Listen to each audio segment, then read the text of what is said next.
औज़ुबिल्लाहि बिस्मिल्लाहिर्रहमानिर्रहीम। अस्सलाम वालेकुम dear students, welcome to my YouTube channel. जी स्टूडेंट्स, इस वीडियो में मैं आज आपके साथ ENG 11 इंग्लिश कॉम्प्रीहेंशन का क्विज़ नंबर 4 लाइव अटैम्प्ट करूँगा। सेमेस्टर फॉल 2022 का ENG 401 क्विज़ नंबर 4 आप लोगों का 30 जनवरी को ओपन हो गया है और 1 फरवरी इसकी लास्ट डेट है। 3 दिन का टाइम आपके पास है जिसमें आप लोग इस क्विज़ को अटैम्प्ट कर सकते हैं। ठीक है, 20 नंबर का आप लोगों का ये क्विज़ है जो कि मोस्ट इंपॉर्टेंट बात। इससे पहले जितने भी क्विज़ हुए तो 10 नंबर के थे, लेकिन अभी जो कि क्विज़ नंबर 4 है तो ये टोटल 20 नंबर का है। ठीक है, तो क्विज़ को आप लोगों ने बिल्कुल भी इग्नोर नहीं करना। और जो मैं इस अभी आपके सामने लाइव अटैम्प्ट करूँगा, मैं उम्मीद यही करूँगा कि उसमें मैक्सिमम जो क्वेश्चन होंगे वो आपको रिपीट होंगे, और इसलिए आप लोगों ने जो आंसर्स हैं उनको केयरफुली देखना है और उसके बाद अपने क्विज़ को आप लोगों ने अटैम्प्ट करना है। तो चलिए अपने क्विज़ को स्टार्ट करते हैं। टेक क्विज़ पे क्लिक करते हैं। टेक क्विज़ पे क्लिक करने के बाद यहाँ पे स्टार्ट क्विज़ पे क्लिक करते हैं। जी स्टूडेंट्स, तो पहला आप लोगों का क्वेश्चन है क्विज नंबर 4 का, could you dash me some money until next Monday. कि कुड यू, क्या आप दे सकते हैं, dash me some money until next Monday. Could you lend me, could you borrow me, या कुड यू लेंट मी, या could you loan मी। ठीक है, तो ये ग्रामर का एमसीक्यूज है। तो यहाँ पे इसका जो करेक्ट आंसर होगा कुड यू लेंड मी होगा। ठीक है, lend, could you lend me some money until next Monday. इसको सेव करते हैं और उसके बाद चलते हैं क्वेश्चन नंबर 2 की तरफ। क्वेश्चन नंबर 2 है, there was a beautiful painting dash the wall. ये प्रेपोजिशन आप लोगों ने यहाँ पे करेक्ट प्रेपोजिशन लगाना है। There was a beautiful painting, वहाँ पे एक ब्यूटीफुल पेंटिंग थी। In the wall, on the wall, to the wall, या एट द वॉल। तो यहाँ पे इसका करेक्ट आंसर होगा। ठीक है, ऑन। ऑन हम कब यूज़ करते हैं आमतौर पर, हम तब भी मतलब कि यूजुअली तब यूज़ करते हैं। अब यहाँ पे देखें तो द वॉल, ठीक है, एक दीवार की एक सतह है। ठीक है, उसके ऊपर यहाँ पे अब यहाँ पे कोई चीज़ मतलब कि सरफेस की बात हो रही, तो सरफेस यहाँ पे वॉल है। तो इसलिए हमने यहाँ पे जो लगाना है ऑन लगाना है। यहाँ पे अगर टेबल की बात हो रही, मिसाल के तौर पर यहाँ पे होता है कि there was a beautiful table, या there was a nice book on the table, फिर भी हम यहाँ पे ऑन लगाते क्योंकि सरफेस की बात होती। तो यहाँ पे भी सरफेस की बात हो रही है, सरफेस को देखते हुए जो कि वॉल है उसको देखते हुए हमने यहाँ पे ऑन लगाए। ऑन यहाँ पे करेक्ट प्रेपोजिशन होगा। इसको सेव करते हैं और बढ़ते हैं क्वेश्चन नंबर 3 की तरफ। क्वेश्चन नंबर 3 में आप लोगों का फिल इन द ब्लैंक है। इसके अंदर आप लोगों ने as the boat drifted closer and closer to the rocks, कि जैसे जैसे जो कश्ती थी वो मतलब कि करीब से करीब हो रही थी साहिल के, the people on the beach became increasingly closer to the rock. Rock यहाँ पे चट्टाने हैं। ठीक है, कि जैसे जैसे जो कश्ती है वो रॉक के चट्टानों के करीब हो रही थी। The people on the beach became increasingly dash about safety. तो अब जो लोग थे वो मतलब कि उनके अंदर जो यानी कि अब बिकेम इंक्रीजिंगली, अब वो बढ़ रहे थे किस चीज़ की तरफ, कोवर्डली, एप्रीहेंसिव अबाउट सेफ्टी, या ईगर, और उसके बाद लास्ट ऑप्शन है रिसेप्टिव। तो उसके बाद जो क्वेश्चन नंबर 4 है, a good paragraph makes a point at the beginning and then move on to the generalisation, specific evidence, या both of the above. A good paragraph makes a point, एक good paragraph point बनाता है at the beginning and then move on to the. तो इसका जो correct answer होगा, ठीक है, जनरलाइजेशन, स्पेसिफिक एविडेंस, या बोथ ऑफ द अबव। तो मेरे ख्याल में इसका जो करेक्ट आंसर है बी, सी ऑप्शन है। ठीक है, सॉरी बल्कि डी है, बोथ ऑफ द अबव। उसके बाद जी क्वेश्चन नंबर 5 है, डैश, यहाँ पे choose the correct preposition to fill in the gap. Preposition आप लोगों ने लगाना है, bad weather the trip will be postpone to the next week.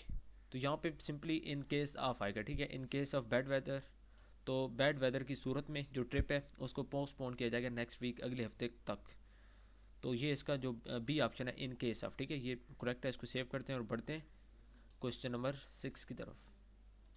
Question number 6 है, choose the correct option. A writers goal in writing and paragraph, writing a paragraph should be, कि writer को जो गोल होना चाहिए जब वो राइटिंग करता है, राइटिंग अ पैराग्राफ, पैराग्राफ लिखते हुए, to make a point, orderly arrangement of material, या टू सपोर्ट द पॉइंट, या ऑल।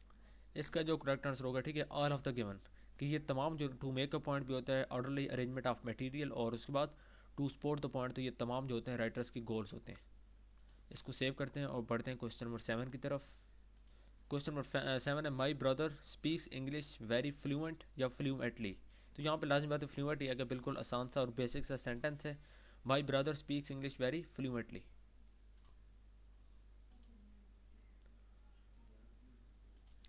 उसके बाद जी क्वेश्चन नंबर 8 है, fill in the blank by choosing the correct verb. इसमें आपने करेक्ट वर्ब लगाना है। The statement was an obvious lie, we were sure that person had lied to us, या लाइन टू अस। तो लाइड to अस यहाँ पे बेहतर ऑप्शन है।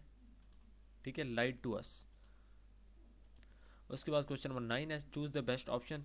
In some parts dash the word the number 13 is considered bad luck. तो ये भी बहुत आसान है कि in some parts of the world, ठीक है, in some parts, to the word भी नहीं है, एट द वर्ड भी नहीं है, इन द वर्ल्ड भी नहीं है, in some parts of the world बिल्कुल आसान सा सेंटेंस है, यहाँ पे ऑफ लगेगा। बढ़ते हैं क्वेश्चन नंबर 10 की तरफ। क्वेश्चन नंबर 10 है choose the verb that agrees with that subject with the subject, ठीक है, आपने वर्ब लगाना है जो कि सब्जेक्ट के साथ एग्री करे। Most parents mistakenly thinks that mumps dash eliminated as a childhood disease. तो इसका जो करेक्ट आंसर होगा, ठीक है, मम्स हैज़ बीन आएगा। मोस्ट पेरेंट्स, ठीक है, मोस्ट पेरेंट्स मिस्टेकली, अब जहाँ पे पेरेंट्स जो है इसको हम एज अ सिंगुलर लेंगे, ठीक है, यहाँ पे parents Murad mother and father दोनों हैं, ठीक है, लेकिन यहाँ पे इसको हम एज अ सिंगुलर कंसिडर करेंगे, तो यहाँ पे पेरेंट जो है वो हमारा सब्जेक्ट सिंगुलर है, ठीक है, तो इसलिए यहाँ पे हम इसको इसके साथ जो हम लगाएंगे most parents mistakenly think that mumps has been eliminated as a childhood disease. तो इस सब्जेक्ट को देखते हुए हमने यहाँ पे हैज़ बीन लगाया। उसके बाद क्वेश्चन नंबर 11 है fill in the blank choosing the best option. The bank manager smiled and announce that his application for loan has been approved, disapproved, improved या रीप्रूव्ड, ठीक है, अप्रूव्ड बिल्कुल आसान सा सेंटेंस है कि द बैंक मैनेजर स्माइल्ड, उसने smile की, and announce that his application for the loan has been approved. Improved भी नहीं है, डिसप्रूव्ड भी नहीं है, रीप्रूव्ड भी नहीं है, तो सी ऑप्शन जो कि बिल्कुल आसान है, अप्रूव्ड इसका करेक्ट आंसर होगा। बढ़ते हैं क्वेश्चन नंबर 12 की तरफ। क्वेश्चन नंबर 12 है transition words give dash to your paragraph. तो इसका करेक्ट आंसर डी होगा, ठीक है, ट्रांजिशनल जो वर्ड्स होते हैं इनका मकसद होता है जो सेंटेंस के अंदर मतलब कि बातें जो भी की गई उनको आपस में लिंक करना। तो कोहेरेंस जो है, ठीक है, जो कि ऑप्शन नंबर डी है, ये हमारे यहाँ पे करेक्ट ऑप्शन है, इसको सेव करते हैं। बढ़ते हैं क्वेश्चन नंबर 13 की तरफ। तो यहाँ पे आपने बताना है a pronoun that refers to the person who is speaking, कि कौन सा प्रोनाउन जिस प्रोनाउंस का ताल्लुक है कि जो आदमी बात कर रहा होता है उसको हम कहते हैं फर्स्ट पर्सन प्रोनाउन, ठीक है, फर्स्ट पर्सन प्रोनाउन वो होता है जो कि बात कर रहा होता है, और जो उसको सुन रहा होता है वो होता है सेकंड पर्सन प्रोनाउन, और उसके बाद अगर उन दोनों की जो चीज़ की बात हो रही थी वो थर्ड पर्सन होता है। लेकिन यहाँ पे जो बात करने वाला हमने स्पीकिंग वाले का जो स्पीकिंग कर रहा है तो वो फर्स्ट पर्सन प्रोनाउन होता है। इसको सेव करते हैं और बढ़ते हैं क्वेश्चन नंबर 14 की तरफ। उसके बाद क्वेश्चन नंबर 15 है choose the correct option either the company's manager और his assistant has the information. अब यहाँ पे आइदर को हमने कंसिडर करना है, आइदर यहाँ पे सिंगुलर है या प्लूरल है, इस आइदर को देखते हुए हमने यहाँ पे हैज़ लगाना है या हैव लगाना है। तो यहाँ पे करेक्ट ऑप्शन इसका हैव होगा, ठीक है, हैव इसका करेक्ट ऑप्शन है। इसको सेव करते हैं और बढ़ते हैं क्वेश्चन नंबर 16 की तरफ। क्वेश्चन नंबर 16 है I am returning the jacket to the store that is too small. The expression that is too small is the misplace modifier, comma splice या प्रेपोजिशनल फ्रेज या डेंगलिंग मॉडिफायर। इसका correct option जो होगा, ठीक है, misplace modifier. तो इसके अंदर जो ये लफ्ज़ है ना डेट इज टू स्मॉल, ये मिसप्लेस्ड मॉडिफायर है, ठीक है। इसको सेव करते हैं। बढ़ते हैं क्वेश्चन नंबर 17 की तरफ। क्वेश्चन नंबर 17 आप लोगों का है choose the correct preposition to fill the gap. इस यहाँ पे हमने प्रेपोजिशन लगाना है। The bank doesn't open dash 10 AM। The bank doesn't open, bank open नहीं होता, जस्ट 10 AM नहीं है, स्टिल 10 AM नहीं है, अनटिल 10 AM या फॉर, ठीक है। तो अनटिल जो है